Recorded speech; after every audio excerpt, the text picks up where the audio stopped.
Hari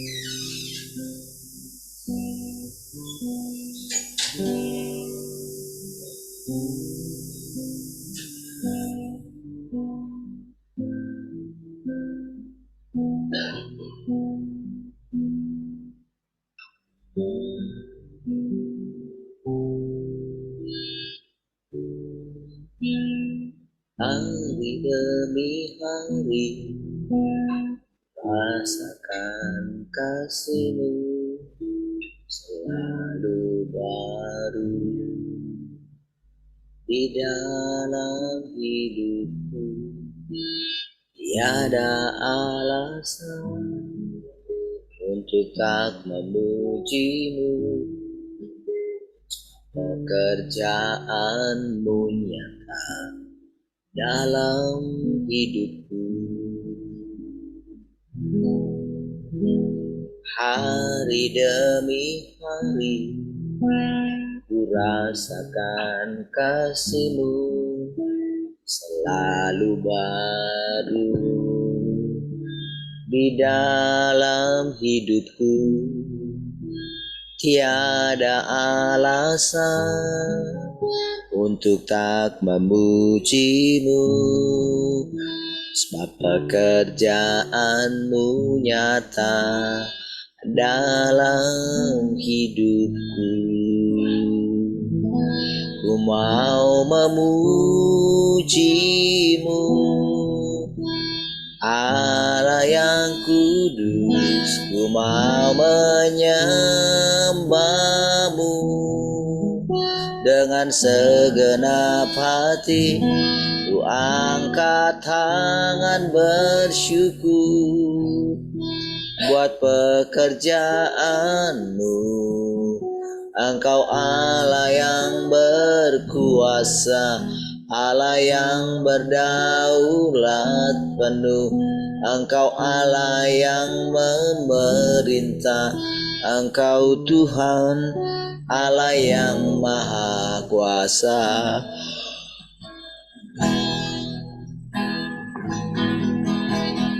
Hari demi hari ku rasakan kasih-Mu selalu baru di dalam hidupku.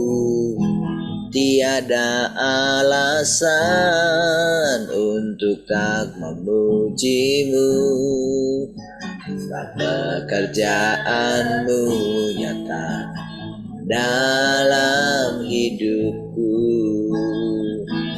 Ku mau memuji-Mu, Allah yang kudus. Ku mau menyembah-Mu dengan segenap hati. Angkat tangan bersyukur buat pekerjaan-Mu. Engkau Allah yang berkuasa, Allah yang berdaulat penuh. Engkau Allah yang memerintah. Engkau Tuhan Allah yang maha kuasa. Sekali lagi katakan, hari demi hari. Hari demi hari ku rasakan kasih-Mu selalu baru di dalam hidupku. Tiada alasan untuk tak memuji-Mu,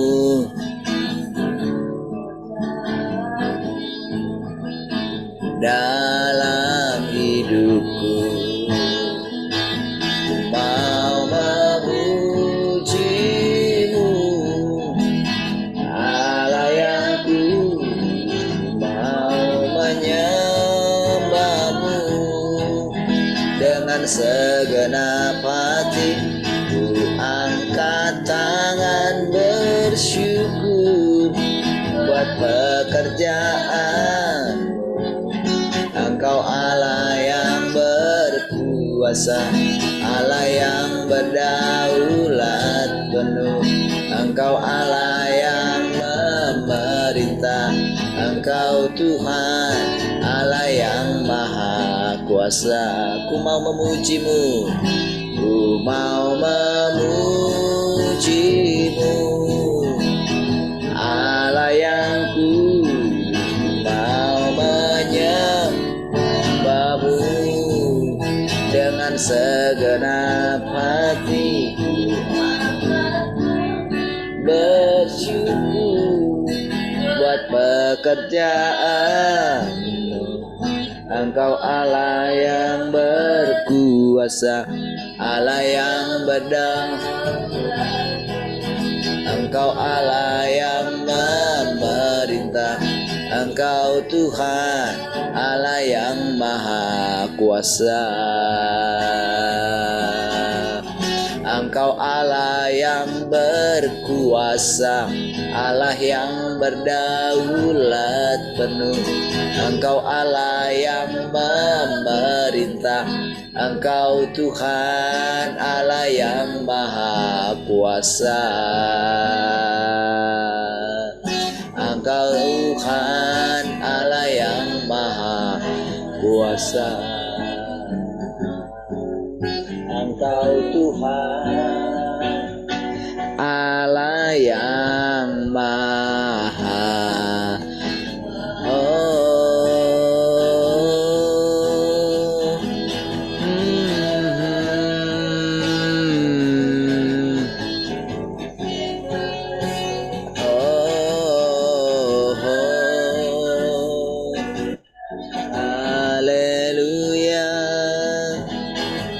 setiap hari Kau ada di sini karena firman-Mu Tuhan.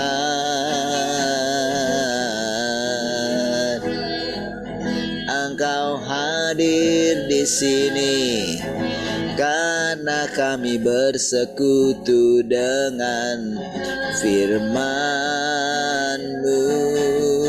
Tuhan. Kami dipuaskan dengan kehadiran-Mu Tuhan.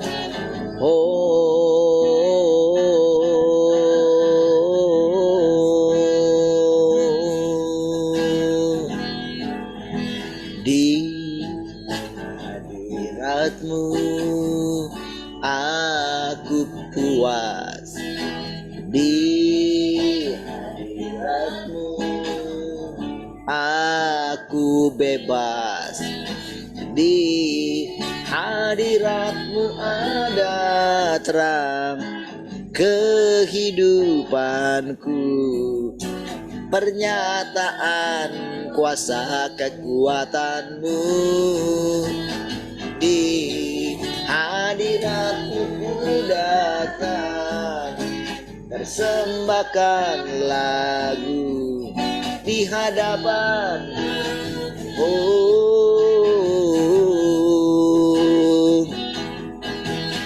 di hadirat-Mu aku puas, di hadirat-Mu aku bebas, di hadirat-Mu ada terang kehidupanku, pernyataan kuasa kekuatan-Mu. Di hadirat-Mu ku datang, persembahkan lagu di hadapan di hadirat-Mu ada terang kehidupanku, pernyataan kuasa kekuatan-Mu. Di hadirat-Mu ku datang, persembahkan lagu di hadapan di hadirat-Mu ada terang kehidupanku, pernyataan kuasa kekuatanmu. Di hadiratmu ku datang, persembahkan lagu di hadapan Rajaku, persembahkan lagu. Oh, persembahkan lagu di hadapan Rajaku. Oh,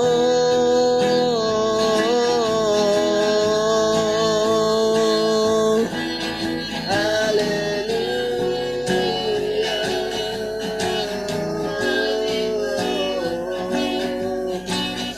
Haleluya. Oh, Kaulah segalanya, Tuhan.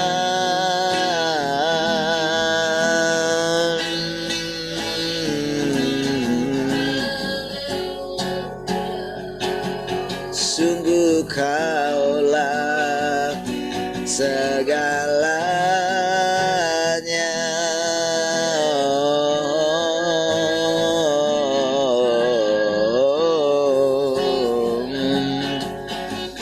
Kaulah segalanya.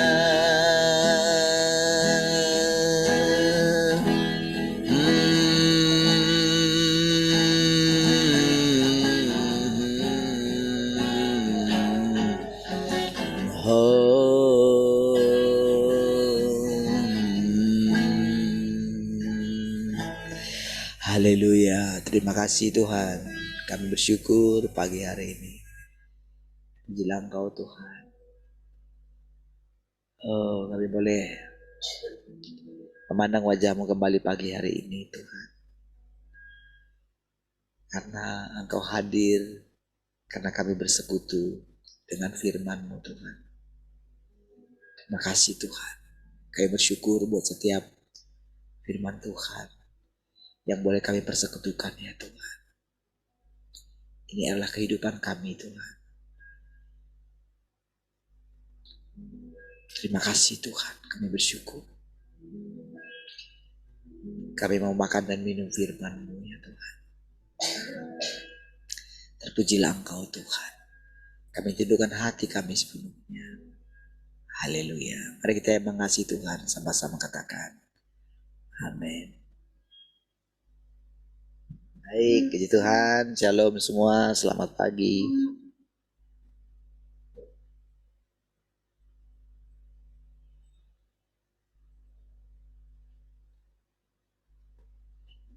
Shalom semua, selamat pagi. Shalom, selamat pagi semua. Shalom semua, selamat pagi.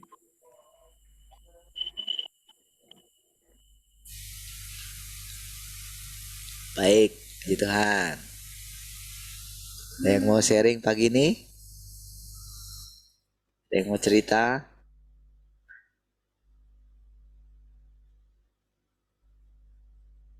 Salam Pak Arga.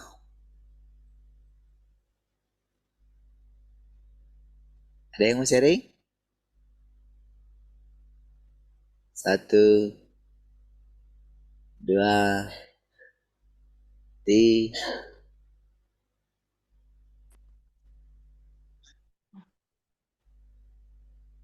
Video dong. Video.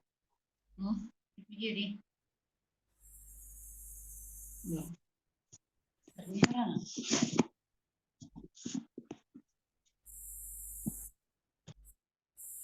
Oke, baik. Kalau tidak ada, saya share screen ya.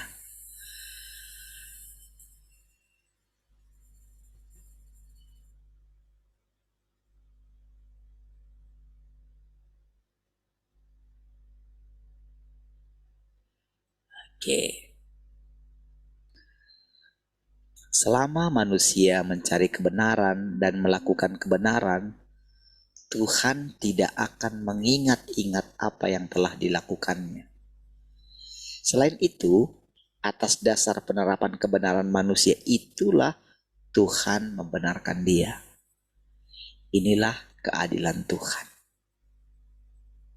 Ya, selama manusia mencari kebenaran dan melakukan kebenaran.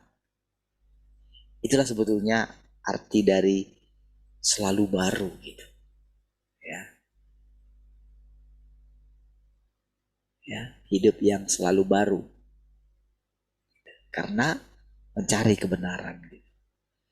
Jadi kira-kira gini, setiap kali Tuhan bangun itu saudara, dia mengingat apa namanya? Dia melupakan yang kemarin, kira-kira gitu. Kalau di dunia kita gitu ya. Kan bedanya kita dengan Tuhan itu di masalah ini kan. Kita manusia rusak, Tuhan tidak. Gitu. Tuhan tidak pernah dirusak gitu. Ya, karena ya Tuhan itu Tuhan. Gitu. Nah, sekalipun dia menjadi manusia, dia tidak pernah dirusak. Gitu. Itu kebenaran, itu absolut. Gitu.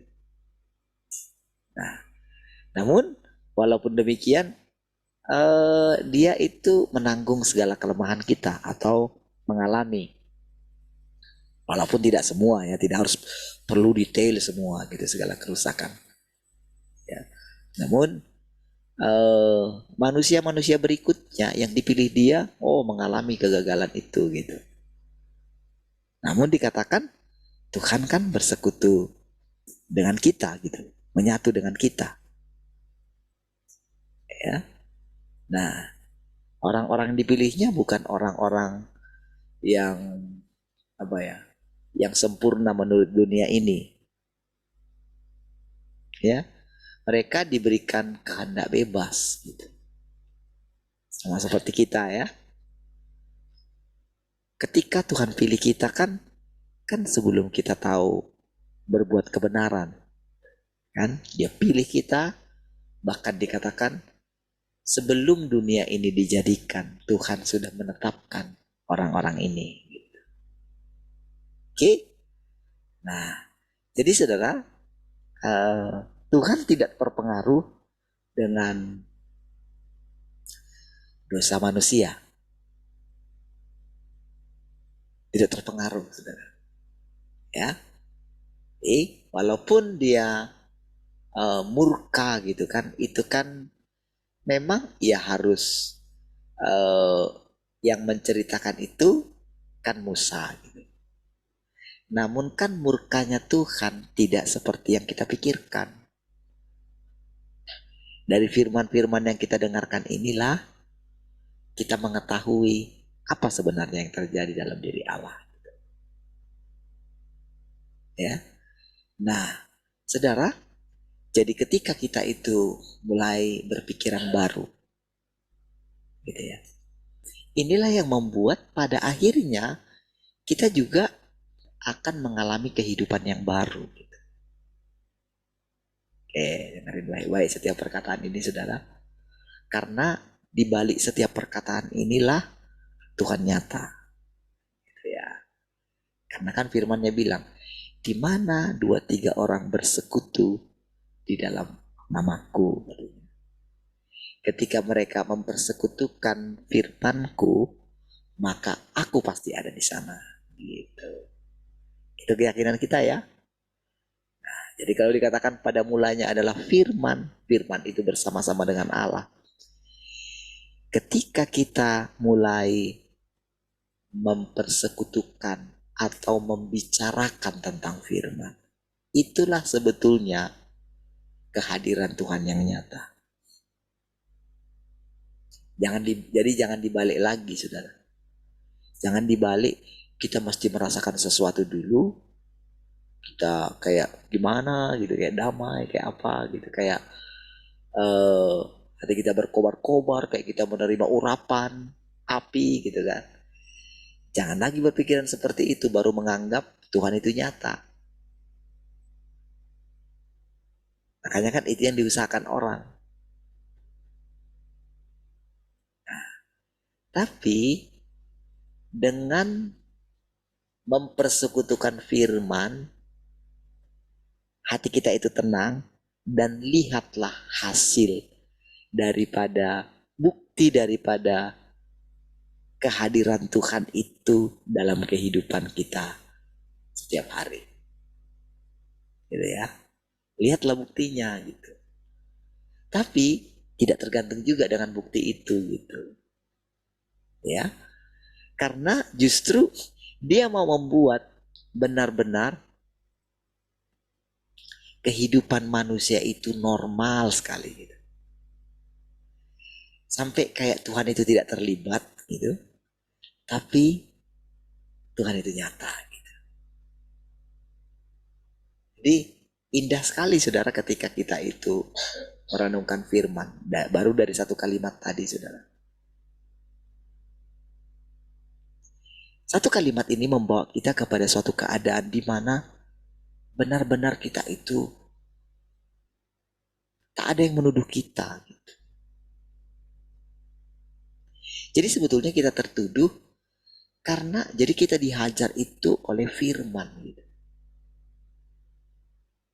Jadi arti dihajar itu bukan seperti kalau kita marah sama anak kita hajar gitu. Bukan. Bukan itu artinya dihajar itu. Tapi sebetulnya jadi mungkin seperti dihajar kayak gitu kan. Tapi dia itu memberikan kelegaan karena kita dimerdekakan gitu. Itu yang harus saudara lihat perlahan-lahan. Jadi kalau saudara tidak melihat kemerdekaan itu, kebebasan itu, maka dapat dipastikan itu adalah iblis gitu, si jahat gitu. Jadi mulailah bedakan mana Tuhan, mana iblis, mana pekerjaan Tuhan, mana pekerjaan iblis gitu. Jadi gak ada dalam Tuhan itu underestimate gitu. Gak ada. Jadi kalau kita itu punya pikiran mengunderestimate orang, berarti bukan pikiran Tuhan yang sedang kita pikirkan atau yang sedang kita perankan itu bukan pikiran Tuhan, pikiran iblis. Makanya kan Tuhan kan enggak, walaupun iblis itu kayak gimana ya, kan ngerecokin kali lah, kan nggak ada lah istilahnya manusia ini yang apa ya, kan sebetulnya ukuran yang lebih parah itu kan iblis gitu, bukan manusia kan. Bukan makhluk yang lain.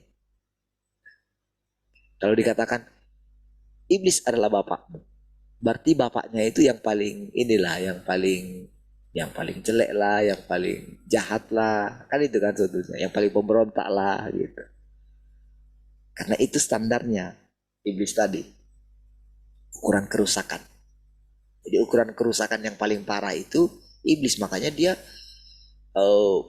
pelampiasan daripada segala murka Allah. Namun saudara, pada kenyataannya pernah satu peristiwa itu di mana iblis dibiarkan menghadap anak bersama dengan anak-anak Allah yang lain gitu. Dia sudah jatuh dan Tuhan masih bisa bicara dengan baik gitu. Dari mana aja kamu gitu. Sibuk lah katanya. Dari keliling dunia katanya. Wes.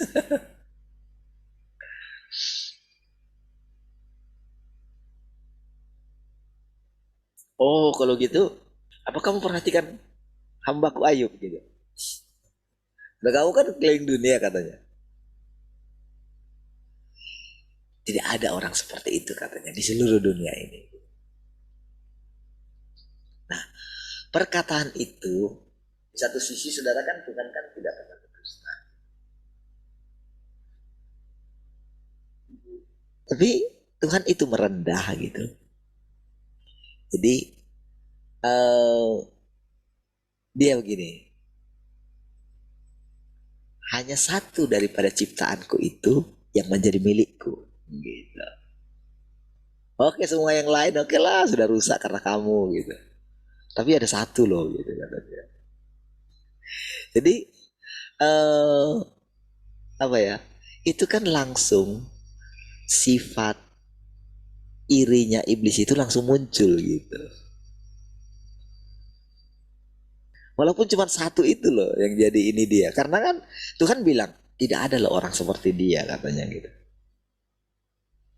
Padahal kan pekerjaan Tuhan ini kan ingin membuat ciptaannya, kan dia berkuasa atas segala ciptaannya ini gitu.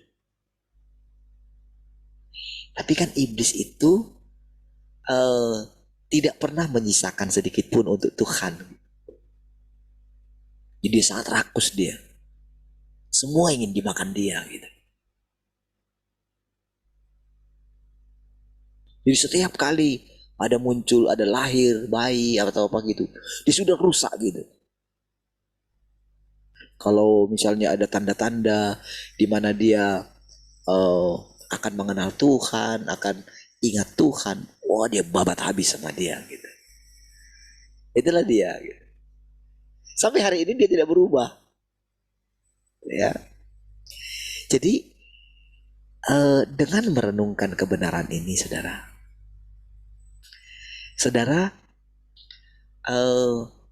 mulailah pandang bagaimana Tuhan yang sebenarnya itu gitu.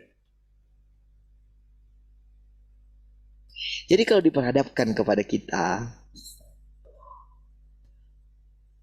lebih banyak orang yang tidak mengenal Tuhan. Jadi jangan kecewa. Tuhan tidak pernah kalah. Tuhan tidak pernah gagal. Kan ada lagunya kan? Dia tak pernah gagal karena dia Allah. Dia tak pernah lalai. Dia jamin firman-Nya. Sebab dia Allah, Raja segala raja, kekuatanku, perisaiku, dan gunung batuku. Oh, lah puji sembah Dia, Yesusku, Yesusku, Allah pemenang, Yesusku.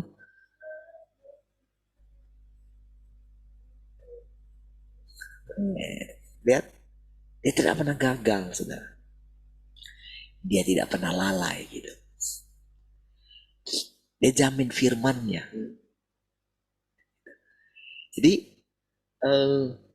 dia bukan manusia. Dia Tuhan. Dia Allah gitu. Jadi kalau kita menyembah Tuhan Yesus gitu ya misalnya gitu. Jadi Tuhan Yesus itu walaupun dia manusia bisa kita pegang satu pikiran dengan kita, namun dia datang dari atas gitu. Dia bukan dari dunia ini, makanya pikirannya berbeda. Nah sekarang ini saudara, dia mulai selaraskan kita. Ingat ya, kamu bukan dari dunia ini. Oh iya, aku kayak gini, aku bukan dari dunia ini. Yang kayak gini, yang suka melakukan pelanggaran ini gitu, yang banyak kesalahan ini gitu, yang lemah ini, yang kadang udah dengarkan jangan khawatir, masih khawatir aja, yang katanya jangan takut, masih takut aja gitu, yang kadang punya iman tapi besok nggak punya iman lagi gitu. Ya, aku dari atas. Iya, kamu dari atas. Oh, masa gitu. Iya. Walaupun kita bertengkar terus dengan Tuhan mengenai asal usul kita, Tuhan tetap Tuhan. Tuhan tetap menang. Jadi kalau kita sudah harusnya gini, harusnya capeklah bertengkar dengan Tuhan. Jangan lagi bertengkar dengan Tuhan. Cukup terima firman. Clear saudara? Terima firman-Nya. Ingat, engkau bisa melakukan apa saja. Karena memang engkau bisa berbuat baik, engkau bisa jujur, engkau bisa mencari Tuhan, engkau bisa lapar dan haus akan Tuhan. Karena memang engkau berbeda. Karena memang engkau dipilih oleh Tuhan sejak dalam kandungan ibumu. Nah, baru engkau bisa berjalan terus nantinya. Jadi kalau dikatakan Tuhan sudah datang, gak usah lawan lagi. Mulailah bicarakan, mulailah hidup dengan pikiran Tuhan sudah datang kedua kali. Sesederhana itu, saudara. Jadi jangan cari bukti, jangan cari tanda-tanda gitu. Jangan hitung-hitungan kayak mereka itu, saudara. Kayak semua yang hebat-hebat itu hitung-hitungan terus sampai mati hitung-hitungan, saudara. Iya. Itu namanya keras kepala. Seperti itulah orang Yahudi, saudara. Sampai hari ini, saudara.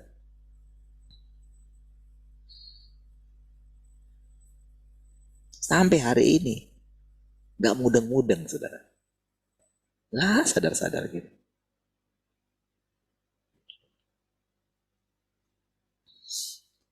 Jadi, saudara, dengan merenungkan satu kebenaran ini, saudara ya, maka kita sudah bisa kita sudah bisa menenangkan hati kita gitu. Kayak kita sudah memperoleh seluruhnya Tuhan itu gitu. Hanya dari satu bagian firman Tuhan, hanya dari satu kalimat.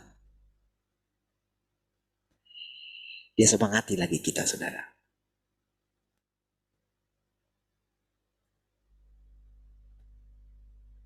Oke, jadi selama manusia mencari kebenaran dan melakukan kebenaran, sampai kita bangun pagi gitu ya,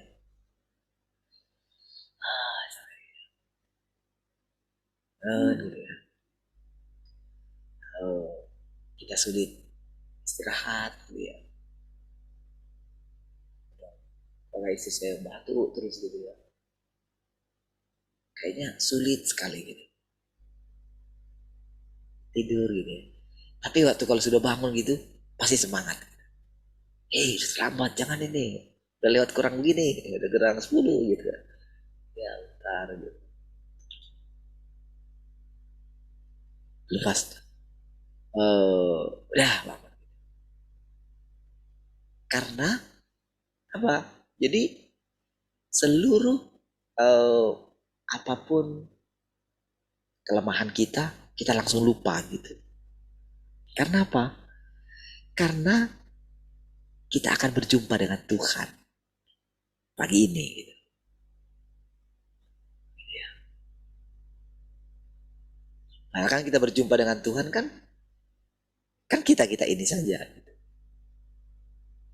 Ya kan? Saya terus yang bicara misalnya gitu.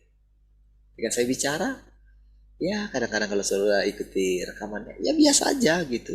Nggak ada yang terlalu gimana gitu. Tapi saudara, dari pihak Tuhan, kita sudah memenuhi syarat melakukan kerjasama dengan Tuhan. Karena kan dia sedang membangun kita. Dia sedang kayak Tuhan itu misalnya datang ke sebuah taman gitu ya. Datang sebuah taman gitu. Lalu dia perhatikan, ibaratnya taman kita ini adalah buahnya kita gitu.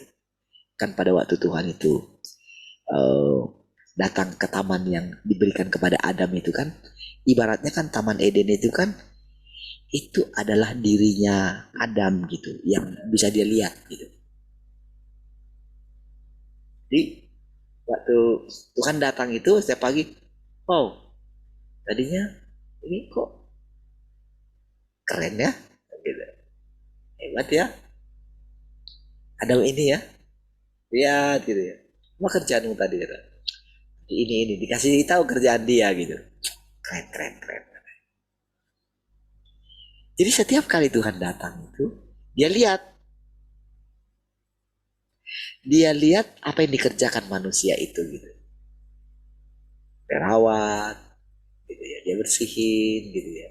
Ada yang kotor apa gitu, dia tata, mungkin ada daunnya yang gimana, mungkin daun-daun ada yang mulai layu gitu kan, doa dibersihinnya gitu kan. Nah sebetulnya hidup kita ibarat seperti itu, gitu ya. Nah atau persekutuan kita ibarat seperti itu. Dia datang ke sini. Ya pagi dia datang. Kenapa dia datang? Dan dia wajib datang gitu.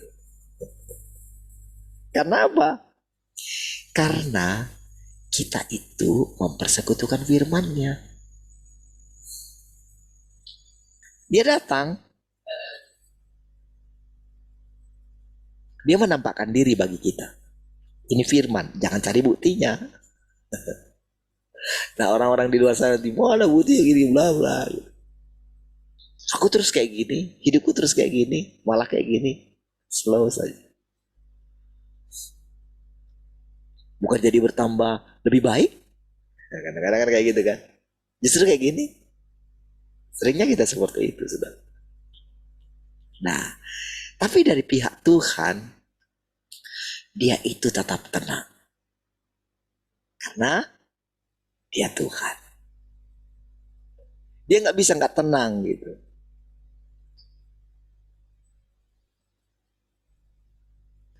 Walaupun dikatakan ada misalnya firman Tuhan mengatakan, hatiku tidak tenang katanya. Selama manusia seperti ini gitu ya.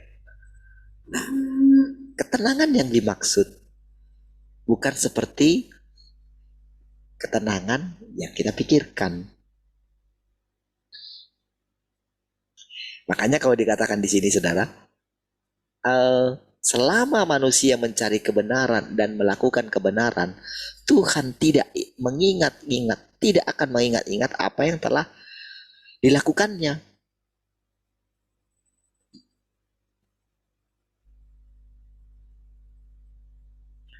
Jadi kalau kita bisa bangun pagi, kita melupakan segala hal yang kemarin gitu ya, maka keadaan kita sepanjang hari itu benar-benar akan menjadi baru, tidak monoton gitu. Tuhan sangat membenci hal yang monoton. Monoton itu saudara tidak hidup, mati, kaku.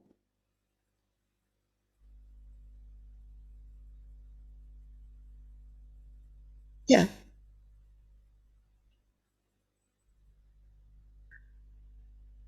Tuhan itu selalu baru gitu. Jadi saudara dengan dia mengunjungi kita di sini gitu ya. Jadi dengan kita mempersekutukan ini saudara, jadi respon kita.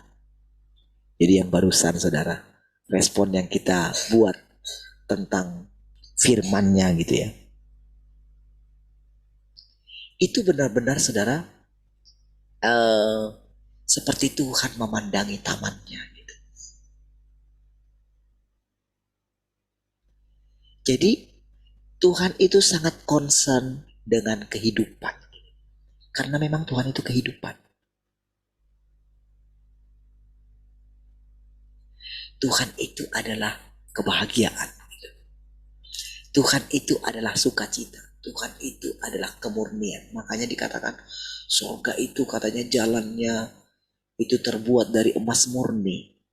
Emas yang bening gitu. Saking murninya. Itulah emas yang di sorga gitu. Jadi jangan bayangkan itu secara fisik. Tapi emas itu adalah saudara. Jadi kalau dikatakan jalan di sorga itu seperti emas gitu ya. Ya saudaralah emasnya. Saudaralah hartanya. Jadi semakin kita murni, kita itu masuk ke tempat yang lebih dekat, yang semakin dekat dengan tahtanya Tuhan. Dengan apa kita dimurnikan? Dengan firman. Bayangkan dengan satu perkataan ini, saudara. Kita sudah sangat diberkati, saudara. Ya. Kita tidak terbeban lagi, saudara.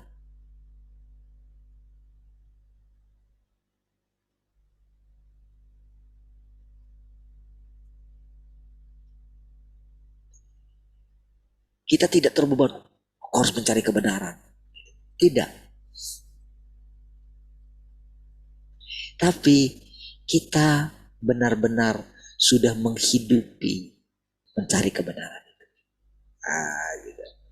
Nanti lama-lama, saudara, kita itu akan akan semakin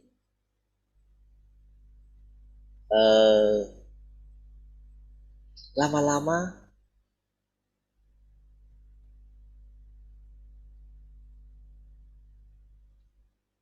kita akan semakin menikmati keadaan ini, saudara. Jadi ini akan menjadi satu lifestyle, satu gaya hidup kita. Kalau kemarin-kemarin mungkin gaya hidup kita ini mengikuti tren dunia, gitu. Ya kan? Kadang-kadang, saudara, kita ketinggalan gitu, ketinggalan dalam banyak hal gitu. Kayak cerita istri saya kemarin, masalah ini.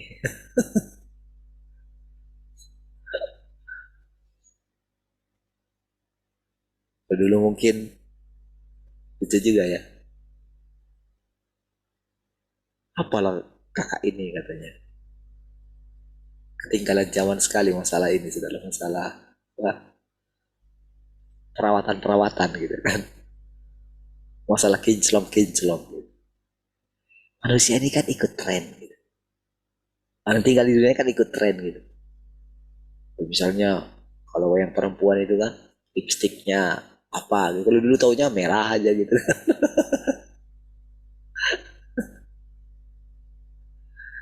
Terus kayak istri saya dulu, siapa yang bilang dulu? Yang kami bilang dulu itu kok kayak dipukulin gitu. Walah. Sampai istri saya malu sendiri karena apa? Ternyata itu make up gitu. Terus istri saya ditanyain gitu, kamu cuci muka kayak apa gitu ya? Ya cuci muka aja lah, pakai sabun lah, kayak apa lah gitu. Manusia, saudara, itu ikut tren. Dan akhirnya, saudara, sebetulnya karena ikut tren itu akhirnya menderita, saudara.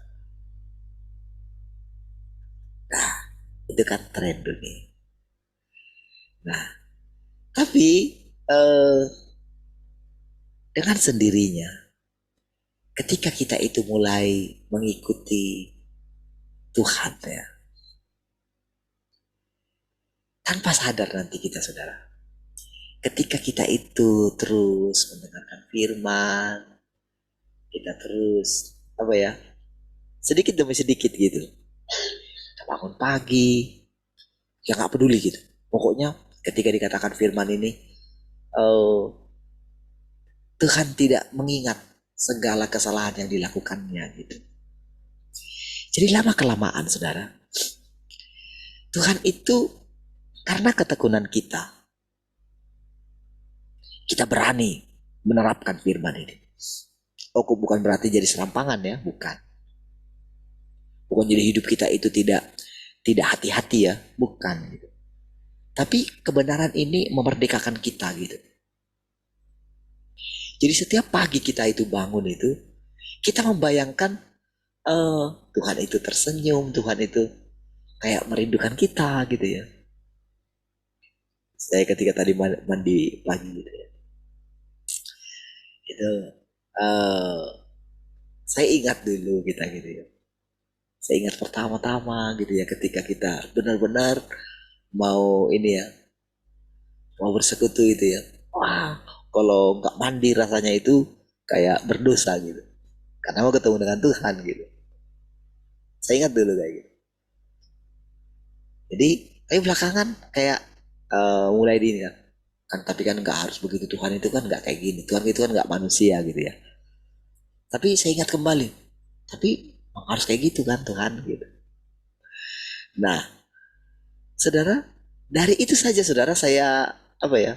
Jadi ketika bangun itu, ketika mempersiapkan diri gitu ya. Iya ya. Jadi dari persiapan itu saja saudara.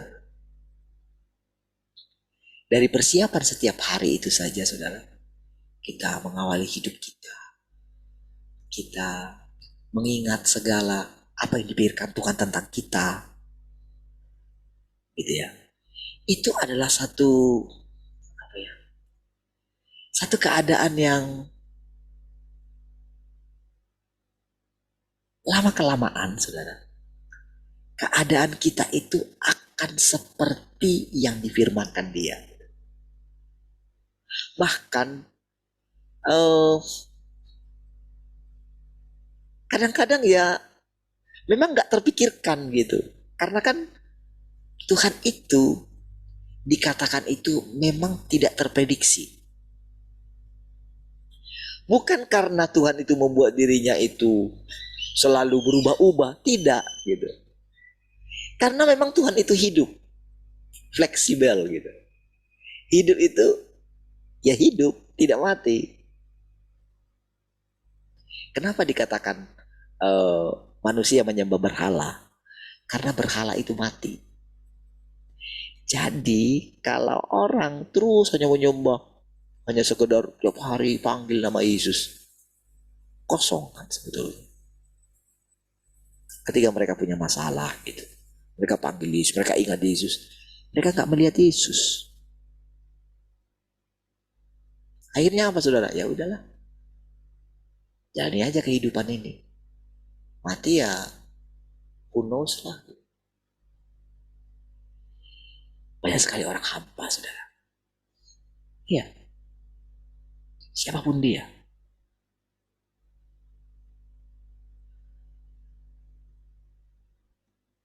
Saudara, ketika melihat segala kerusakan itu,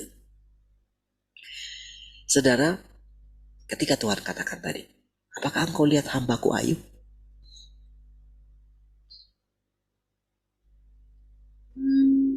Dengan satu orang Ayub saja yang melakukan kebenaran, yang saleh gitu, Tuhan melupakan yang lain gitu. Sakarap mula semua suka gitu. Jadi makanya Tuhan ciptakan Taman Eden itu kecil di antara seluruh isi bumi ini gitu. Jadi dia memagari Taman Eden ini. Hati kita yang paling dalam ini saudara, dijagai dia di antara semua kerusakan yang ada dalam tubuh kita ini, di mana kita itu sangat dirusak oleh iblis. Tapi di hati kita yang paling dalam, yang sangat jarang mungkin kita masuki, ada Tuhan di sana. Makanya saudara, dia tidak mengharapkan iman kita besar. Cukup sederhana saja, lakukan saja. Kamu ibu rumah tangga, lakukan. Lakukan dengan baik. Kamu masih bekerja, ya kerja. Apa yang ada di tanganmu kerjakan. Sambil engkau mengingat Tuhan. Ya, apa yang bisa engkau masak, itulah kamu masak. Jangan pusingkan apa yang tidak kamu miliki. Karena sebetulnya punyamu semua kok. Nantinya, Bapak kita sangat kaya. Bukan karena kita itu bekerja keras baru kita bisa makan. Enggak. Namanya kalau orang kaya itu, saudara, dia itu hanya memaintain, hanya mengurusin bisnisnya ada di sana, bisnisnya ada di sini, itu aja. Tapi dia lakukan saudara dengan teliti. Kalau saudara perhatikan saudara orang-orang yang kaya ya, kita belajar sedikit gitu ya. Itu dia sangat detail semua. Ya, dia sangat misalnya dia terhadap karyawannya apa gitu, itu semua detail sekali. Jadi begitu dia kunjungi. Jadi coba saudara bayangkan gimana misalnya Abraham ketika dia itu menjadi kaya gitu.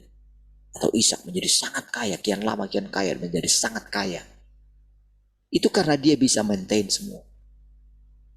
Jam kerja, karyawan-karyawannya, segala macam. Gitu ya. Jadi sebetulnya kita juga demikian.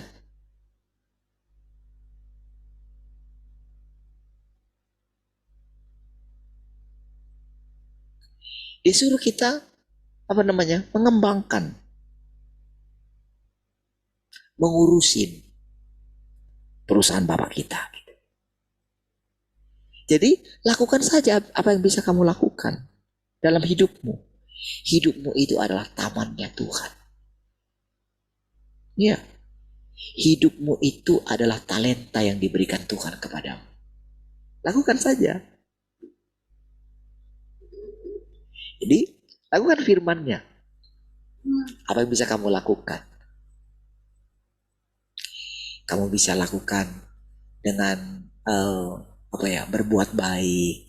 Yang bisa kamu lakukan berbuat baik. Ketika kamu bekerja dengan jujur, seperti bekerja untuk Tuhan, seperti itu perusahaanmu sendiri, seperti perusahaan bapakmu. Gitu. Kamu bertanggung jawab, lakukan. Gitu.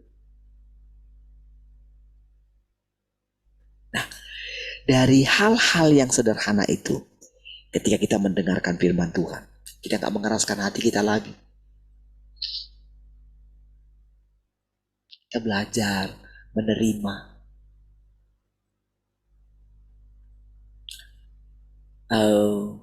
Jangan menyimpan kesalahan yang dibuat orang kepadamu gitu.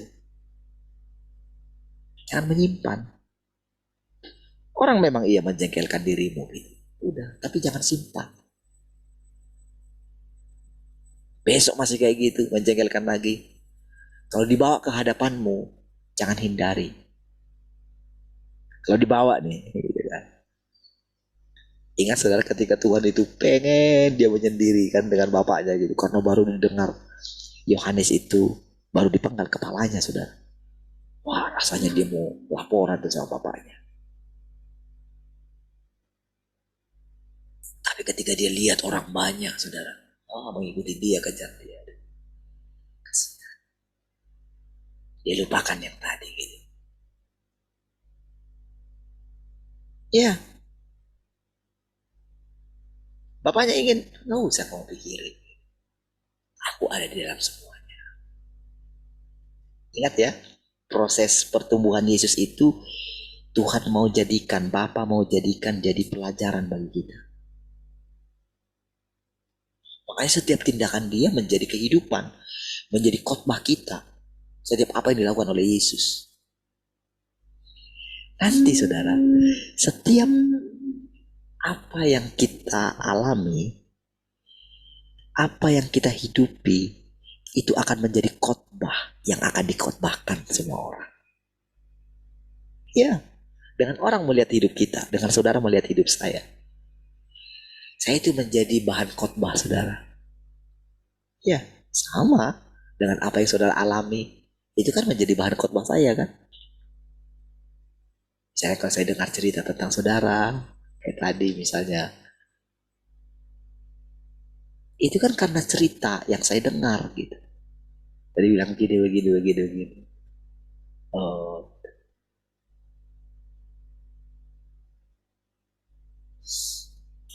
Dan ketika kita berbincang-bincang gitu, itu menjadi bahan perenungan bagi saya. Karena apa? Karena kita sedang menghidupi Tuhan.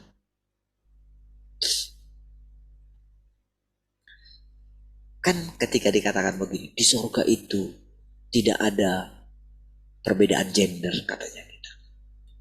Tapi kan kalau kita di bumi kan pasti ada lah. Kita mesti menjaga bagaimana kita bergaul kalau misalnya beda jenis kelamin gitu kan. Pasti menjaga kan. Tapi kan akan ada kehidupan di mana itu kan hanya bisa terjadi kalau kita itu terus tinggal dalam firman. Iya. Begitu kita dikuasai firman, maka itu pasti akan kita alami. Jadi bukan simsalabim gitu. Enggak. Firman yang membuat begitu. Jadi jangan pikirkan ketika bagaimana dulu Adam gitu ya. Pada waktu itu ya dia menjalani kehidupannya. Dia nggak tahu kalau ada perempuan, dia nggak tahu gitu. Hanya setelah melihat, kok ini sepasang-sepasang ya. Diperhatikan gitu kan. Ini yang jantan, ini yang betina. Kan diperhatikan dia gitu. Karena beda gitu. Mereka sepasang-sepasang gitu kan. Barulah dia berpikir gitu. Kok mereka sepasang, kok aku enggak ya? Apa bedanya ya? Jadi pada waktu itu saudara, kan gak ada manusia. Yang jadi temannya dia kan ya binatang-binatang itu. Jadi dia bicara binatang-binatang itu gitu loh. Kamu tadi kemana? Ayo. Sama kerbau misalnya. Ya ke sana lah. Aku gini. Iya kayak gitu bicaranya. Ya mungkin diajak juga bicara. Kira-kira dia bicara sama apa lah yang enak gitu. Sama monyet kah gitu. Ya agak mirip dengan dia gitu. Monyet. Dulu sebelum kamu ada, kamu di mana sih? Ya kayak bicara kayak gitu lah gitu. Yang kamu makan itu, misalnya kamu makan pisang itu, emang enak ya pisang itu. Makan pisang terus aja gitu, enak ya gitu. Ya dia bicara karena memang gak ada manusia gitu.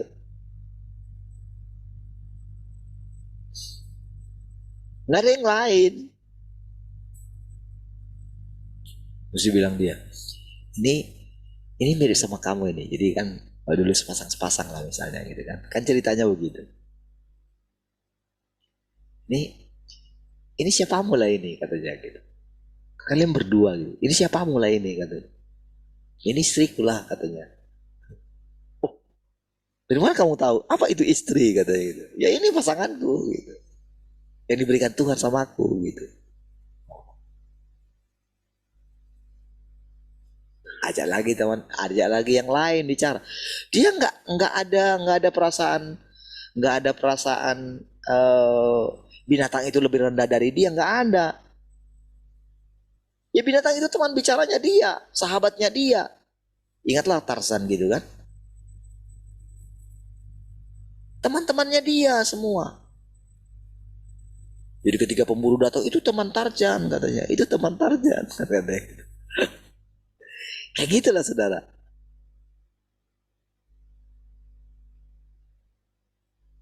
Saudara,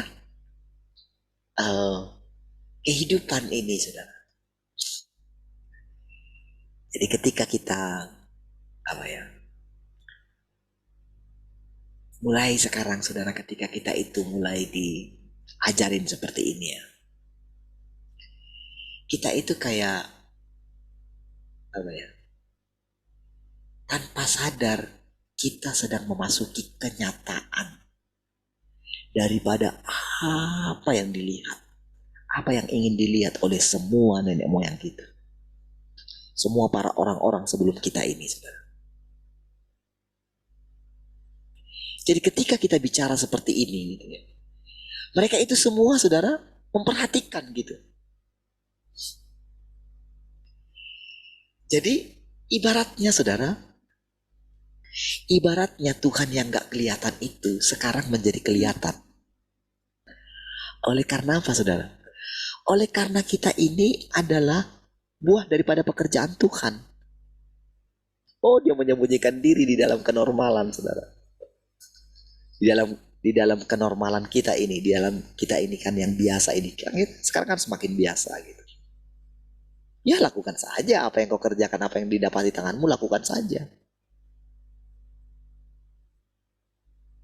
Seperti dikatakan misalnya jangan anggap rendah orang lain gitu. Nah, iya ya Tuhan ya. Lakukan saja hal-hal yang normal ini gitu. Pagi bangun dengerin gitu ya. Lihat nanti saudara. Secara perlahan namun pasti engkau akan mengalami apa sebetulnya arti hidup ini. Iya. Di mana Tuhan? Seperti dikatakan dia, kemana aku pergi, kamu tahu jalan ke situ. Iya. Nggak ada lagi tempat yang tersembunyi bagi Tuhan. Sekalipun dia katakan, Tuhan memalingkan wajahnya. Yesus nggak melihat apa-apa. Tapi dalam keadaan seperti itu saudara, dia mantapkan hatinya. Iya, sekalipun dia tidak melihat Allah lagi. Sekarang aja kita yang tahu. Karena dia menanggung seluruh isi dosa dunia. Sehingga Bapa harus memalingkan wajahnya. Sekarang aja kita baru tahu. Tapi pada waktu Yesus mengalaminya saudara, dia benar-benar saudara, benar-benar kehilangan wajah Bapaknya saudara. Tapi dia benar-benar saudara menenangkan hatinya.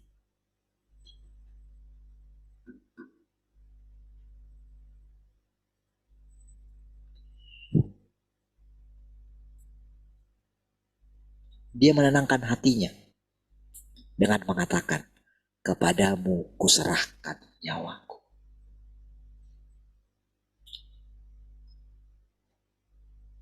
Selain itu, atas dasar penerapan kebenaran manusia itulah Tuhan membenarkan dia. Nah gitu, atas dasar penerapan itu.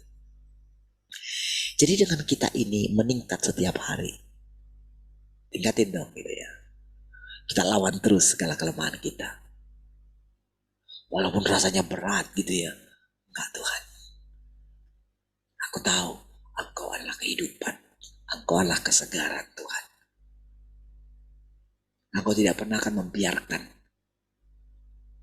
keadaanku terus begini. Tuhan. Walaupun rasanya berat gitu untuk bangun mendengarkan firman-Mu. Tapi Tuhan, aku mau tetap mendengarkan Engkau Tuhan. Wah rasanya mau pagi itu rasanya bangunnya berat gitu ya. Mandi rasanya badan ini dingin semua gitu. Nah, bisakah Engkau Tuhan menerima ini sebagai satu penyembahan Tuhan? Ya Tuhan.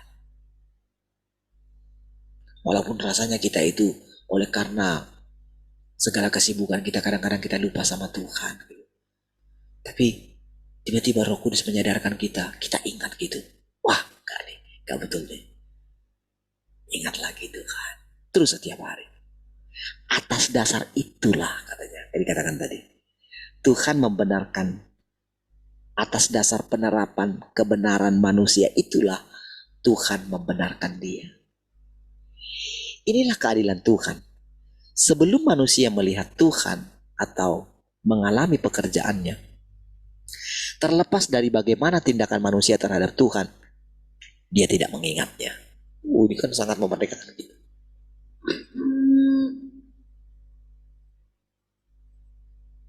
Iya, itu sangat memerdekakan kita, saudara. Dia tidak mengingatnya. Jadi ngapain kita ingat-ingat kesalahan orang? Kalau dia hari ini begitu, ya sudah. Kalau Tuhan itu cukup bahagia dengan satu orang Ayub, ngapain kita tidak berbahagia dengan orang sebanyak ini? Yang mencari kebenaran. Iya kan? Walaupun satu orang saudara sendiri, Tuhan sudah cukup puas. Bukankah itu kebenaran? Iya kan? Engkau beserta dengan seluruh keluargamu. Bukankah itu satu harta yang luar biasa bagi Tuhan? Apalagi dengan ada semua saudara-saudara ini. Bukankah itu menjadi satu kebanggaan bagi Tuhan? Tapi dikatakan saudara, akan semakin banyak orang.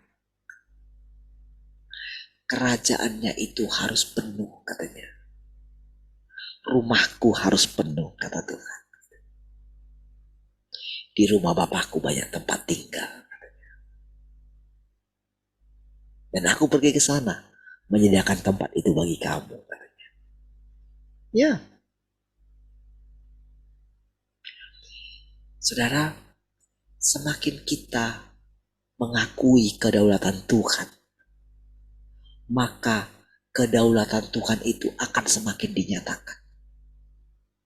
Semakin kita mengakui kalau Tuhan berkuasa atas segala sesuatu, maka kuasanya akan semakin nyata, saudara. Iya. Jangan pernah takut sedikit pun terhadap segala kerusakan yang diakibatkan oleh iblis gitu. Tapi lihatlah pekerjaan Tuhan yang semakin hari semakin besar, saudara. Ya.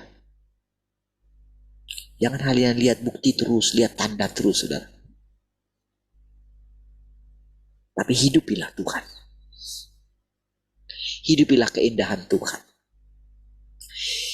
Nikmatilah segala kebahagiaan yang disediakan bagimu setiap hari, saudara. Ketenangan, damai, sukacita, keberuntungan.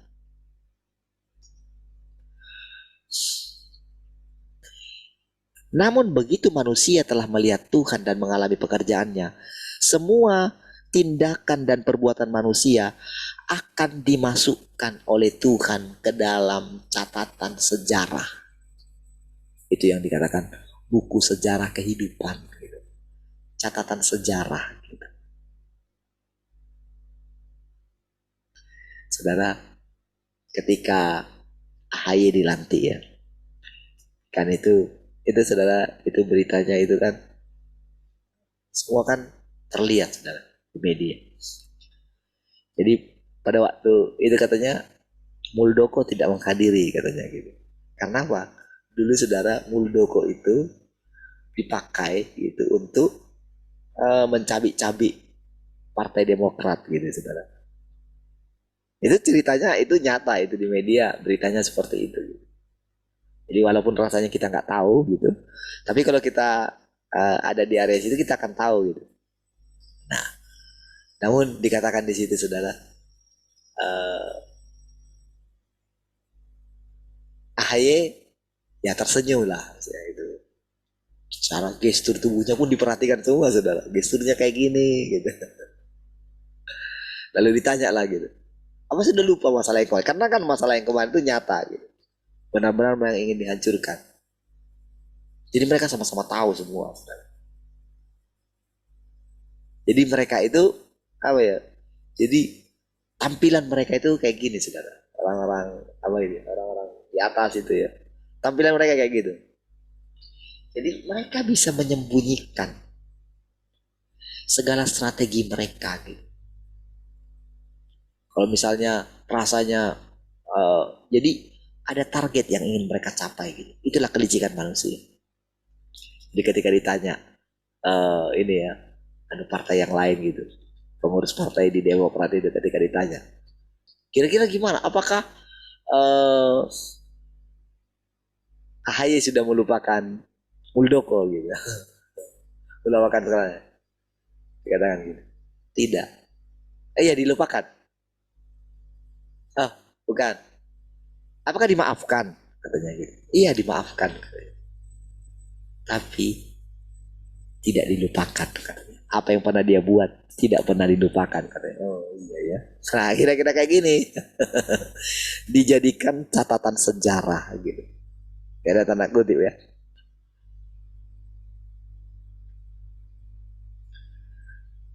Karena manusia semua tindakan dan perbuatan manusia akan dimasukkan oleh Tuhan ke dalam catatan sejarah. Karena manusia telah melihat Tuhan dan hidup di tengah pekerjaannya. Nah, jadi setiap kali saudara kita mengingat siapa kita dulu, apa yang kita lakukan gitu. Tuhan sudah mengampuni kita gitu. Maka dikatakan melupakannya kan gitu. Bukan seperti si ini tadi, saudara. Kalau seperti si AHY tadi kan, kamu ingat suatu saat. Sama seperti Salomo gitu kan. Ketika Daud pesan sama Salomo tentang si siapa itu? Si Mei itu kan. Yang mengutuk dia gitu ya. Pada waktu itu kan dia bilang kan, ketika si Abisai bilang, wah izinkan aku nyebrang ke sana biar aku bunuh dia. Jangan. Karena dia tahu juga siapa Abisai itu kan. Dia bilang kayak gini, kalau Tuhan suruh dia untuk mengutuki aku, kenapa rupanya? Biarkanlah dia mengutuki aku. Dia tenangkan hatinya. Tapi ketika di zaman beralih kepada anaknya Salomo gitu, dia mengingatkan Salomo. Dia nggak lupa sama si Mei gitu. Dia bilang sama Salomo, aku tahu nak, engkau seorang yang berhikmat luar biasa. Engkau akan diberikan hikmat sama Tuhan. Bagaimana apa yang dilakukannya, dia tidak akan turun dengan baik-baik ke dunia orang mati gitu. Makanya saudara diberikan hikmat sama dia ketika si Salomo itu sudah menjadi raja gitu kan. Simei kan datang menghadap gitu. Dia takut dia gitu. Ini Simei gitu. Kamu disiapkan satu tempat sama dia. Kalau kamu aku dengar keluar dari situ, kamu pasti mati. Itu aja. Selama dia ada di sana dia hidup. Tapi suatu saat saudara, karena memang itu tadi perkataan si keadilan yang harus dinyatakan oleh Daud gitu kan. Suatu saat ada urusan terpaksa harus pergi, nggak bisa ndak dia. Nah disitulah kematian. Nah jadi dikatakan catatan sejarah ya, karena manusia telah melihat Tuhan dan hidup di tengah pekerjaannya. Hanya catatan sejarah. Satu saat nanti semua benar-benar dihapus dari memori kita. Hapusnya semua catatan sejarah perbuatan kita di masa lampau adalah dengan firman-Nya. Dengan kita mencari kebenaran setiap hari. Ya, makanya kita itu dikatakan sangkali dirimu. Jangan ingat-ingat lagi dirimu. Aku sudah menjadikan segala sesuatu menjadi baru setiap hari. Baik, itu kan saudara. Mari kita berdoa. Terima kasih Tuhan, kami bersyukur pagi hari ini. Kami bersyukur oleh karena Engkau memberkati segala yang kami kerjakan hari ini Tuhan. Apapun yang dilakukan oleh tangan kami hari ini, semuanya berhasil Tuhan. Terpujilah Engkau Tuhan, damai sejahtera yang melampaui segala akal itu menguasai hati dan pikiran kami. Terpujilah Tuhan, haleluya, sama-sama katakan amin. Puji Tuhan semua.